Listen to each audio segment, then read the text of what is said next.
बिस्मिल्लाहिर्रहमानिर्रहीम। अस्सलाम वालेकुम दोस्तों, नई वीडियो में खुशामदीद। दोस्तों, वज़ीर आज़म इमरान खान और army chief general Qamar Javed Bajwa के दरमियान अहम मुलाकात। नवाज शरीफ के हवाले से इख्तलाफात की तमाम खबरें क्या सराहियां साबित हुई। वीडियो की तफसील में जाने से पहले आप देख रहे हैं हकीकत की दुनिया डॉक्टर अली के साथ। हमारा चैनल सब्सक्राइब करके घंटी के निशान को दबाना मत भूलिएगा। इस वीडियो को ज्यादा से ज्यादा फेसबुक, व्हाट्सएप और सोशल मीडिया पर शेयर करें। शेयर और लाइक करने के साथ साथ कमेंट बॉक्स में पाक फौज जिंदाबाद, पाकिस्तान पाइंदाबाद और पाकिस्तान के गुमनाम हीरोज को सलाम का नारा कमेंट जरूर कीजिएगा। दोस्तों, वज़ीर आज़म इमरान खान और army chief general Qamar Javed Bajwa के दरमियान मुलाकात हुई है, जिसमें बाहमी दिलचस्पी के उमूर और अमन व अमान की सूरत हाल पर बातचीत की गई। तर्जुमान वज़ीर आज़म हाउस के मुताबिक वज़ीर आज़म इमरान खान से army chief general Qamar Javed Bajwa ने वज़ीर आज़म हाउस में मुलाकात की। मुलाकात में मुल्की सलामती और सिक्योरिटी से मुतालिक तबादला ख्याल किया गया। दोस्तों, बताया गया है कि वज़ीर आज़म और आर्मी चीफ के दरमियान मुलाकात में मकबूजा कश्मीर की सूरत हाल समेत पाक फौज के पेशावराना उमूर पर भी तफसीली बातचीत की गई है। वज़ीर आज़म इमरान खान ने कहा कि पाक फौज मुल्क की सरहदों का तहफ़्फ़ुज़ यकीनी बना रही है। वज़ीर आज़म ने सरहदों के दिफा पर पाक फौज की काविशों को सराहा। वज़ीर आज़म ने मुआशी और समाजी तरक्की में साथ देने पर फौज की काविशों को सराहा। उन्होंने कहा कि पुरअमन हालात के बायस मुआशी तरक्की की रफ्तार तेज हुई है। दोस्तों, army chief general Qamar Javed Bajwa का कहना है कि ये सिक्योरिटी फोर्सेस की कोशिशें हैं जिसके बायस मुल्क में समाजी मुआशी तरक्की का मरहला शुरू हुआ है। पाक फौज के शोबा ताल्लुकात आमा ISPR के मुताबिक frontier core headquarter Khyber Pakhtunkhwa का दौरा किया और इस मौका पर FC म्यूजियम और कला की गैलरी का दौरा भी किया, जिन्हें अवाम के लिए खोल दिया गया है। आर्मी चीफ ने खैबर पख्तूनख्वा खुसूसन फाटा में इस्तेहकाम लाने पर FC जवानों और अफसरान की खिदमात को सराहा और कहा, यहाँ अमन के लिए फ्रंटियर कोर का अहम किरदार है। दोस्तों, इससे पहले की चेमगोइयां चल रही थीं कि हुकूमत और एस्टेब्लिशमेंट के दरमियान खिंचाव पैदा हो चुका है, लेकिन आज की मुलाकात के बाद तमाम शुकूक व शुबहात खत्म हो चुके हैं। दूसरी जानिब मौलाना फजलुर रहमान का धरना खत्म हो चुका है। किसने क्या खोया और क्या पाया? मौलाना के इस्लामाबाद से जाने से क्या हुकूमत के लिए खतरात टल गए हैं या धरने के आफ्टर शॉक्स धरने से ज्यादा खतरनाक हो सकते हैं? क्या हुकूमत धरने के नतीजे में मजबूत हुई या कमजोर? क्या इमरान खान की वजारत उज़्मा और पार्लियामेंट 5 साल पूरे कर पाएंगे या नहीं? या ये कि सिर्फ इमरान खान को जाना होगा और पार्लियामेंट अपनी मुद्दत पूरी करेगी? ये वो सवालात हैं जो सबके जहनों में गूंज रहे हैं।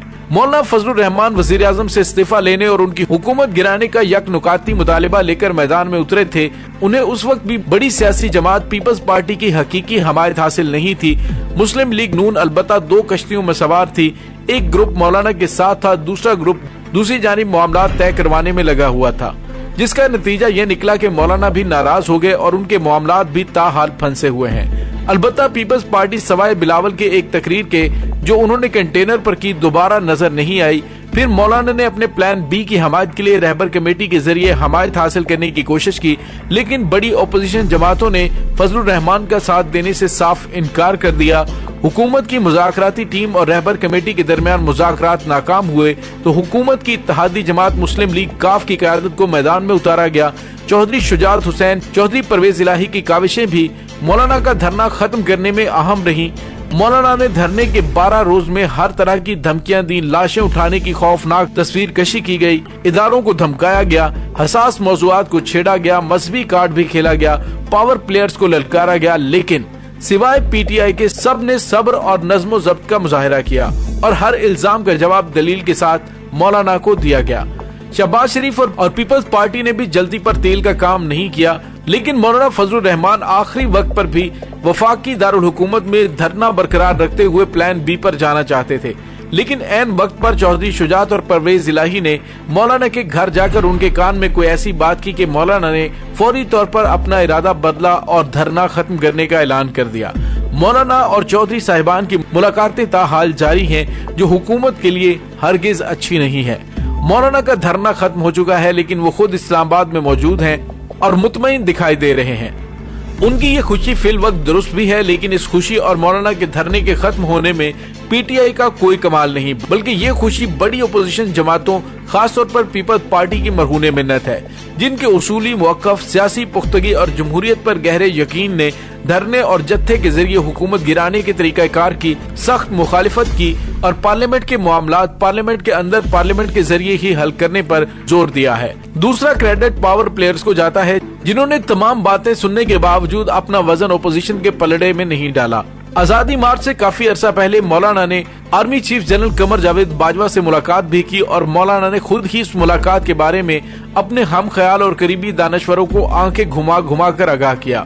मौलाना ने सिपा सलार से हुकूमत के खिलाफ मदद मांगी और उन्हें आमादा करने की कोशिश की, लेकिन आर्मी चीफ ने उस मुलाकात में मौलाना को ऐसा कोई भी कदम उठाने से बाज रहने का कहा जिससे मुल्क अदम इस्तेहकाम का शिकार हो और ऐसी सूरत हाल से दुश्मन ममालिक फायदा उठाएं। सिपा सलार ने जमहूरियत के साथ गैर मुतज़लज़ल वाबस्तगी और अपने आईनी किरदार पर कायम रहने का अज़्म किया।